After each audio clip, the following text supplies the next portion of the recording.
ओम नमो भगवते वासुदेवाय नमः। आप सभी का मेरे YouTube चैनल भक्ति सागर में पुनः स्वागत है। आप सभी को तुलसी विवाह की हार्दिक शुभकामनाएं। आज के अपने इस वीडियो में हम जानेंगे तुलसी विवाह की शुभ तिथि क्या है, तुलसी विवाह के शुभ मुहूर्त क्या रहेंगे, तुलसी विवाह की विधि फिर नियमों के बारे में जानेंगे। आज का वीडियो शुरू करने से पहले आप सभी से विनम्र प्रार्थना है, यदि आप मेरे चैनल पर नए आए हैं और अभी तक आपने मेरे चैनल को सब्सक्राइब नहीं किया है तो सभी व्रत त्योहारों से संबंधित जानकारियां प्राप्त करने के लिए, सभी व्रत कथाएं सुनने के लिए तथा कार्तिक मास में प्रतिदिन के महात्म्य स्मरण करने के लिए कृपया मेरे चैनल को सब्सक्राइब अवश्य करें। वीडियो यदि पसंद आता है तो लाइक भी करें। तुलसी को देवी लक्ष्मी का अवतार माना जाता है। वह धन, समृद्धि, सुख और शांति की देवी हैं। घर में तुलसी का पौधा लगाने से घर में सकारात्मक ऊर्जा आती है, नकारात्मक ऊर्जा नष्ट हो जाती है। सालिग्राम शिला को विष्णु का अवतार माना जाता है। विष्णु भगवान सभी देवताओं के मुखिया हैं। तुलसी विवाह के दिन इन दोनों की पूजा करने से अनंत पुण्य की प्राप्ति होती है। तुलसी विवाह पर्व हर साल कार्तिक महीने के शुक्ल पक्ष की एकादशी तिथि पर मनाया जाता है। हिंदू धर्म में तुलसी पूजा को सौभाग्य का प्रतीक माना गया है और इसे करने से पाप से मुक्ति मिलती है। यह त्योहार 11वें चंद्र दिवस यानी प्रबोधिनी एकादशी से शुरू होता है और पूर्णिमा की रात्रि या कार्तिक पूर्णिमा तक चलता है। इस दिन भगवान विष्णु के विग्रह स्वरूप सालिग्राम और देवी तुलसी का विवाह संपन्न करने का विधान है। धार्मिक मान्यताओं के अनुसार तुलसी विवाह करने से दाम्पत्य जीवन में सुख समृद्धि आती है तथा शांति और सौभाग्य की प्राप्ति होती है। इस दिन पूजा और व्रत करने से सभी बाधाएं दूर होती हैं, परिवार में खुशियां आती हैं और पवित्रता का अनुभव होता है तथा माता लक्ष्मी का स्वरूप होने के कारण तुलसी माता हमारे घर में धन धान्य की वृद्धि करती हैं। कई स्थानों पर तुलसी विवाह देव उठनी एकादशी को किया जाता है। मान्यता के अनुसार चतुर्मास के बाद देव उठनी एकादशी के दिन भगवान विष्णु 4 महीने के बाद निद्रा से जागते हैं। कहीं कहीं पर द्वादशी तिथि को भी तुलसी विवाह संपन्न किया जाता है। पंचांग के अनुसार एकादशी तिथि 11 नवंबर 2024 को शाम 6:46 पर प्रारंभ होगी और 12 नवंबर को शाम 4:04 पर समाप्त होगी। देव उठनी एकादशी 12 नवंबर को मनाई जाएगी। जो लोग एकादशी के दिन तुलसी विवाह संपन्न करना चाहते हैं, तुलसी विवाह का शुभ समय शाम 5:29 से शाम 7:53 तक रहेगा।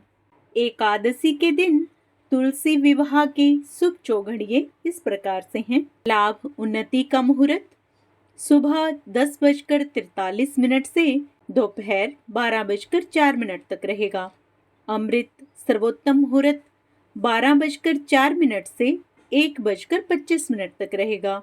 शुभ उत्तम मुहूर्त 2:46 से 4:07 तक रहेगा।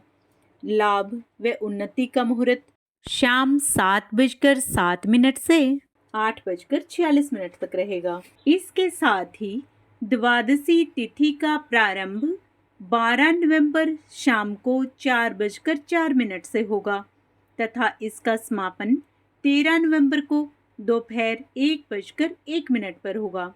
द्वादशी तिथि 13 नवंबर को होने के कारण 13 नवंबर को विवाह का शुभ मुहूर्त 5:29 से शाम 7:53 तक रहेगा। 12 नवंबर या 13 नवंबर दोनों ही तिथियों में तुलसी सालिग्राम विवाह संपन्न कर सकते हैं। तुलसी विवाह के बाद ही सनातन धर्म में सभी मांगलिक कार्यों की शुरुआत होती है और शादी की सहनाइयां बजनी शुरू हो जाती हैं। आइए अब देखते हैं तुलसी विवाह के लिए किन सामग्रियों की आवश्यकता होती है। तुलसी का पौधा, भगवान विष्णु की मूर्ति या तस्वीर और शालिग्राम जी, लाल रंग का वस्त्र, कलश, पूजा की चौकी, सुहाग की सामग्री जैसे बिछुए, सिंदूर, बिंदी, चुनरी, मेहंदी आदि, मूली, शकरकंद, सिंघाड़ा, आंवला, बेर, सीताफल, अमरूद आदि, केले के पत्ते, हल्दी की गांठ। आप ये सब सामग्रियां पहले से ही एकत्रित कर लें। आइए अब तुलसी विवाह की संक्षिप्त विधि के विषय में जान लें। तुलसी विवाह के लिए एक चौकी पर आसन बिछाकर तुलसी और शालिग्राम की मूर्ति स्थापित कर लें। उसके बाद चौकी के चारों ओर गन्ने और केले का मंडप सजाएं और कलश की स्थापना करें। अब कलश और गौरी गणेश की पूजन करें। फिर माता तुलसी और भगवान शालिग्राम को धूप, दीप, वस्त्र, माला, फूल आदि चढ़ाएं। उसके बाद माता तुलसी को श्रृंगार के सभी सामान और लाल चुनरी चढ़ाएं। पूजा के बाद तुलसी मंगलाष्टक का पाठ करें। परिवार के लोग विवाह के गीत और मंगल गान गा सकते हैं। उसके बाद हाथ में आसन सहित शालिग्राम को लेकर तुलसी के 7 फेरे लें। 7 फेरे पूरे हो जाने के बाद भगवान विष्णु और तुलसी माता की आरती करें। आरती के बाद सपरिवार भगवान विष्णु और तुलसी माता को प्रणाम करें और पूजा संपन्न हो जाने के बाद प्रसाद बांटें। तुलसी विवाह पर भगवान शालिग्राम और देवी तुलसी को आटे का हलवा, पंचामृत, कच्चा दूध, ऋतुफल पंजीरी और घर पर बनी मिठाई का भोग लगाएं। ऐसा करने से भक्तों को सुख और समृद्धि का आशीर्वाद प्राप्त होता है। इस बात का विशेष ध्यान रखें कि भगवान को सिर्फ सात्विक चीजों का भोग लगाया जाता है। भगवान विष्णु के भोग में तुलसी को जरूर शामिल करें। ऐसा माना जाता है कि बिना तुलसी के भगवान विष्णु भोग ग्रहण नहीं करते हैं। इस पावन दिन भगवान विष्णु के साथ ही माता लक्ष्मी की पूजा भी की जाती है। तुलसी विवाह के दिन अन्न का दान करना बेहद शुभ माना जाता है। ऐसा करने से माँ अन्नपूर्णा की कृपा भी बनी रहती है। तुलसी विवाह के समय किन बातों का ध्यान रखें, आइए अब ये जानते हैं। तुलसी विवाह करते समय तुलसी गठबंधन के लिए लाल चुनरी और पीला कपड़ा ही लें। इसके अलावा किसी अन्य रंग के वस्त्र का इस्तेमाल न करें। भगवान विष्णु की ओर पीला भाग और तुलसी जी की तरफ लाल रंग रखें। पूजा के समय अपने हाथों से अक्षत लेकर दक्षिण की ओर खड़ा होकर अक्षत भगवान विष्णु को अर्पित करें। तुलसी विवाह के दिन तुलसी पर जल न चढ़ाएं। धार्मिक मान्यता है कि इस दिन देवी भगवान विष्णु के लिए निर्जला व्रत रखती हैं। महिलाएं तुलसी जी के विवाह में तिल का उपयोग करें। तुलसी जी का पौधा जिस गमले में लगा हो उसमें शालिग्राम भगवान को रखकर तिल चढ़ाने चाहिए। तुलसी विवाह के दौरान तुलसी के पौधे की 11 बार परिक्रमा करनी चाहिए। इससे वैवाहिक जीवन में खुशहाली बनी रहती है। तुलसी विवाह के दिन तामसिक भोजन का सेवन न करें। इस दिन घर को साफ स्वच्छ रखें। किसी से बातचीत करते समय अभद्र भाषा का प्रयोग न करें। बड़े बुजुर्गों का सम्मान करें। अब तुलसी विवाह से संबंधित पौराणिक कथा जानते हैं। जलंधर नाम का एक पराक्रमी असुर था, जिसका विवाह वृंदा नाम की कन्या से हुआ। वृंदा भगवान विष्णु की परम भक्त थी और पतिव्रता थी। इसी कारण जलंधर अजेय हो गया। अपने अजेय होने पर जलंधर को अभिमान हो गया और वह स्वर्ग की कन्याओं को परेशान करने लगा। दुखी होकर सभी देवता भगवान विष्णु की शरण में गए और जलंधर के आतंक को समाप्त करने की प्रार्थना करने लगे। भगवान विष्णु ने अपनी माया से जलंधर का रूप धारण कर लिया और छल से वृंदा के पतिव्रत धर्म को नष्ट कर दिया। इससे जलंधर की शक्ति क्षीण हो गई और वह युद्ध में मारा गया। जब वृंदा को भगवान विष्णु के छल का पता चला तो उसने भगवान विष्णु को पत्थर का बन जाने का शाप दे दिया। देवताओं की प्रार्थना पर वृंदा ने अपना शाप वापस ले लिया, लेकिन भगवान विष्णु वृंदा के साथ हुए छल के कारण लज्जित थे। अतः वृंदा के सांप को जीवित रखने के लिए उन्होंने अपना एक रूप पत्थर रूप में प्रकट किया, जो सालिग्राम कहलाया।